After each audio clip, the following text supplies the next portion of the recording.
As Ron mentioned, today's service is going to be just a little bit different. If we had to put a title on today, it would be Why, W-H-Y.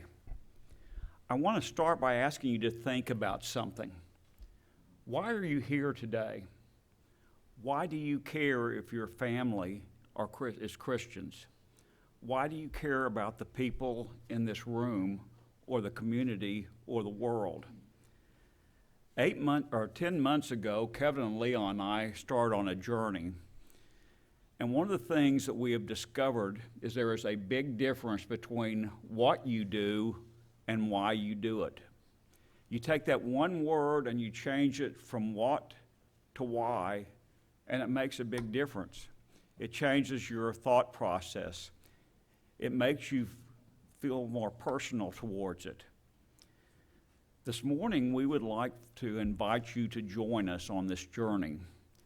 We'd like for you to stop thinking about what we do and start thinking about why we do it. To begin this morning, we're going to talk about this family and how special it is. Last year, we delivered food boxes to 50 to 60 families in this community. Usually we get the names from the counselors. Now we get names not only from the counselors, we get them from the principals and the superintendent. The teacher that hosts the high school lunch asked Tony if we could have it more often. She said the kids wanted to do high school lunch more frequently. We now have high school lunch twice a month instead of once a month. Last year we sent 3 of our young people to Haiti. All 3 of these ladies came back better. We had great attendance for Vacation Bible School, Lunch and a Bible Study. Our fellowship meals give us great opportunities to build this family that we have here. Salt and Light gives us an opportunity to get to know everyone. Last year we started prayers for our children. In 2020, we are going to do all of those things again. We're going to add 2 things to it. As Ron mentioned, on March 1st, we're going to have a 25th celebration of Tony and Betty being in Manford. This is a big deal. It's a big deal to the Cassis. It's a big deal to this congregation. It's a big deal to our community. In April, we have a guest speaker coming. He's very good. His name's Dan Winkler. You need to plan on being here. As we go through 2020, I'm asking that you do something different. I'm asking you to think about why we do these things. Isn't God wonderful? Do you believe in prayer? What an honor it is for me to serve this church as an elder of this church. And what a special privilege it is for us to get up and talk with you today. We've prayed hours. All of us are such eloquent speakers that we've prayed hours, at least you understand what we have to say. As your elders, we believe in God. We believe in you, and we believe in prayer. We know this church believes in the power of prayer more now than ever before. Your confidence and trust in us to pray with and for you is inspiring and overwhelming. We've prayed with young kids all the way to great-grandparents. We have requests from everyone. Your requests have allowed us to know you better and to love you more. Because of your requests, we've grown as elders, and we're personally challenged each and every day to become better. Your trust and love of this church is evident because of your prayer requests, both with us and with the prayer chain. We see God working in our lives because of your prayers for each other. We see the closeness that has brought to this family because of our openness and our prayer requests, both with us and with the prayer chain. Our goal never changes. As elders, we want to become better. As we pray together for each other, we believe our connection with God and our love for each other will become stronger and stronger every single day. As Bill and Kevin have stated, we are doing great things as a church family to help our family, friends, and the community learn about God with Bibles and literature and food boxes, with lunch and a Bible study, just to name a few. We're planting the seeds that may not know how they grow. Through these outreach programs, we know one of the most important ways to grow closer to God is to spend time with Him in His Word. Over the last few years, we have tried several things to encourage you and others to spend time in His Word. As a family, we've given out over 250 Muscle and a Shovel books. We distributed over 250 of the 5 Minutes in God the first year that we used them. That number has increased every year that we've used it. We would like to thank and commend you on your encouragement to the family, friends, and neighbors in spending time reading His Word and growing closer to Him. We would not reach as many people as we do if we were not for your help. For your love in His Word and spreading the gospel is commendable and uplifting to us. You've probably wondered why we have been meeting at the church so frequently. All day, so many times, so many meetings. Why has Bob Turner been here so frequently? As we've told you often, we feel our ability as shepherds for this wonderful congregation is inadequate.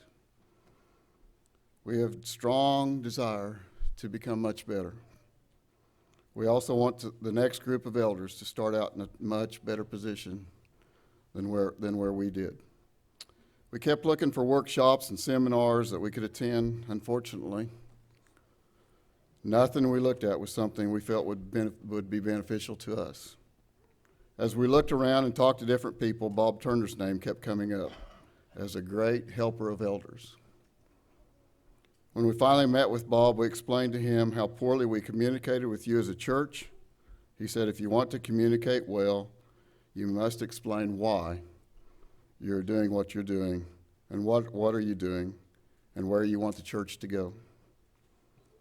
I did not want to do anything that Bob suggested that we do. I felt like it was a huge waste of time, but I also trusted that Bob knew what he was talking about. I remembered Bob asking us Bill asking us after that meeting if we were up to all this, because it can't start and then not complete it. And I remember Leon saying, if we really want to get better, how can we not do what he is asking us to do? How is writing a vision statement going to make us communicate better? And how do we have enough time to complete this? So let the meetings begin. Not only has this taken a lot of time and energy, but it's been a huge blessing to us. We all felt that if we were unwilling to do something we didn't want to do, were we really being honest when we said we wanted to get better? Our goal is to become better as spiritual leaders of this church, communicate our goals better to each other, and for each person sitting here today, you will know that our goals are, and you will be able to tell your friends and family who we are as God's church here in Manford, Oklahoma. You know, as we was trying to prepare this, I tried to memorize that. As we all know, that's not a strong suit of mine. So, as Kevin has stated earlier, we love the Lord and we love you, our church family. We are always trying to find ways that we can help us become better leaders, to help this congregation to come closer to God. So I'm going to read this so I don't mess it up. Okay, as we was looking for ways for us to become better leaders and how we could help our deacons to involve more members and encourage our youth to become spiritual leaders both at home and here in the church family, so that we all might become better leadership team. After meeting with several people, we were introduced to Bob Turner and his leadership course. He told us that one of the main ways to become better leaders was to become better communicators. He told us that we need to have a vision statement so that we had a clear understanding of what we wanted the church to become. We thought we have already been doing things in the community such as VBS, high school luncheon, family seminars, and many other things which are all good. But if we don't know what our goal or vision is, how can we let others know who we are? Why we do things, or why anyone would want to be a part of it or become a leader. We all need to have the same vision or goal, and we need to be able to convey to the congregation so that all members are working as one body. Paul tells us in the letter to the Corinthians, 1 Corinthians 12:12. For just as the body is one and yet has many members, and all the members of the body, though they are many, are one body, so is it with Christ. So we need to have a vision statement, what our goal is, what we want to accomplish. We need to be working as one body with one goal. We need to be able to encourage our members and our youth, the future of this church, to be one, to become leaders, and to have a vision. Our vision is we will become a trusted and united family of God that brings every soul into a relationship with Him. Through the next year, we will be looking at our Bible classes and all current and future activities so that we can, as a family, a body of Christ, bring everyone into a better relationship with Him. We encourage and ask your input to help us to fulfill this vision. I mentioned at the beginning that 10 months ago, Kevin and Leon and I began a journey. As Kevin and Leon mentioned, we started this journey because we did not feel like we communicated very well. We did not feel like we were good shepherds. The thing we have realized over this journey is that if we are going to become better shepherds, better communicators, we have to become better men. That if we become stronger Christian men, the rest of it will take care of itself. In this journey, we have talked a lot about why. Why do we do what we do? One of the things we've also discovered is you can only have one why. You can't have a why on Sunday and a different why Monday through Saturday. You can't have a church why and a non-church why. You are what you are. One of the things that we would like for you to leave with this morning is that everything that you do, there is a why behind it. Some of the whys are pleasing to God, and some of the whys are not pleasing.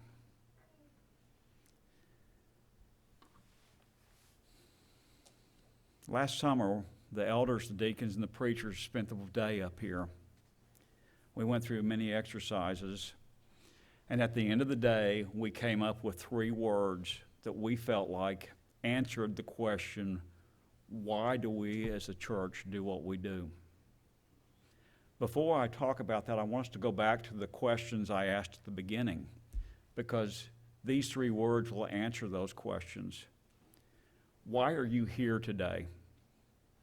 Why do you care if your family are Christians? Why do you care about the people in this room, the community, the world? The 3 words that we think answers that question is because eternity matters now.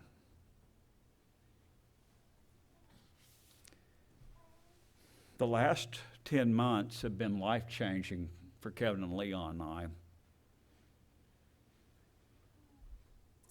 The eternity matters now has been eternity matters now is what we have been thinking about for 10 months. It has become what we think about all the time. It is not our why for when we make shepherd decisions. It is not our why when we're in this building. It is our why every minute of every day. Sometimes we fail. Sometimes we're not very good at really doing the why. What we would like for you to do, and it's what I mentioned earlier, is we would like for you to join us on this journey. We would like for you to think about why. We would like for you to make Eternity Matters Now the why in your life.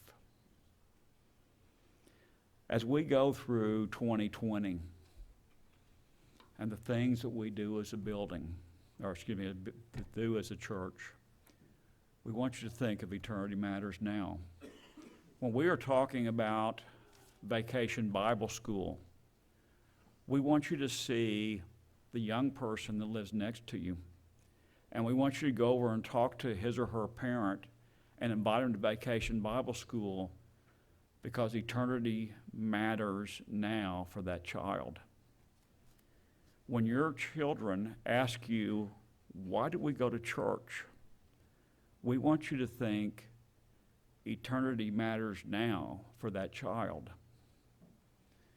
Wednesday night, when you're tired, and I am a lot of times, and I don't want to come, I want you to think eternity matters now for me.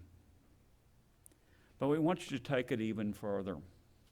We want you to take it out with you as you go to work, as you have dealings with your coworkers. We want you to take it out when you visit your neighbors. We want you to take it with you when you talk to the mailman. The thing we want you to think about is that everything that we do, there's a why behind it. And that why impacts the person we're dealing with. What we want you to leave with today is we are trying to be better shepherds. That we want you to think about why we do things. But more than anything else, we want you to think that every minute of every day, with every person that you deal with, you never know what the impact is going to be. So we always need to think eternity matters now.